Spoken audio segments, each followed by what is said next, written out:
Nous sommes le 1er juin 2026. Je suis à Sydney et je viens de quitter mon hôtel pour me rendre au fameux pont de Sydney que j'ai l'intention de traverser à pied. Bah voilà, je vois tout de suite le pont que je vais traverser. Ah, il fait beau en plus, ça c'est vraiment une belle journée d'automne. C'est le métro de Sydney. Pour payer, j'ai pris ma carte de crédit. Ah, là-bas dans le fond, je vois le fameux opéra de Sydney.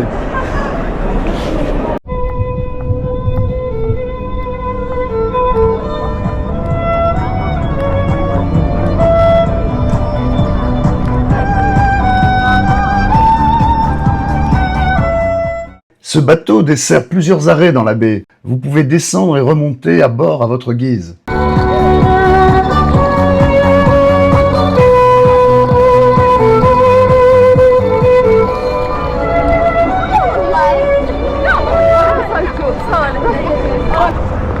Bon, faut que je trouve les fameux escaliers.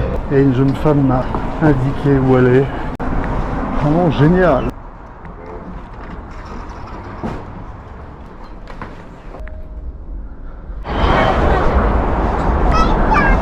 Superbe ville, Sydney.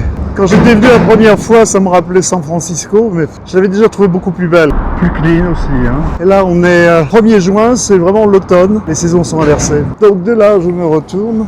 Ça doit prendre 25 minutes, 30 minutes pour faire la traversée. Ouais, on dit dans les guides qu'il vaut mieux partir de l'autre côté du pont de Milton pour rejoindre Sydney. Parce qu'en marchant, en fait, on découvre la ville, là, qui est superbe, évidemment. Le pont est surveillé 24 heures sur 24. Il y a des petits malins qui essaient constamment de grimper sur les arches. Des excursions organisées sont proposées, évidemment, mais elles sont chères, c'est entre 200 à 300 $. Ouais, pour faire la traversée du pont, excursion, là, ça doit être par là, avec la possibilité de continuer par là. Là, je suis arrivé au bout, c'est bien, superbe. Je suis arrivé en métro ici, et ensuite je suis arrivé là à Milton. Voilà le schéma.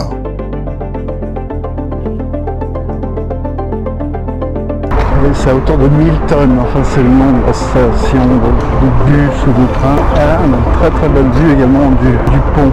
C'est trouvé un bon endroit d'où tu peux envoyer le drone.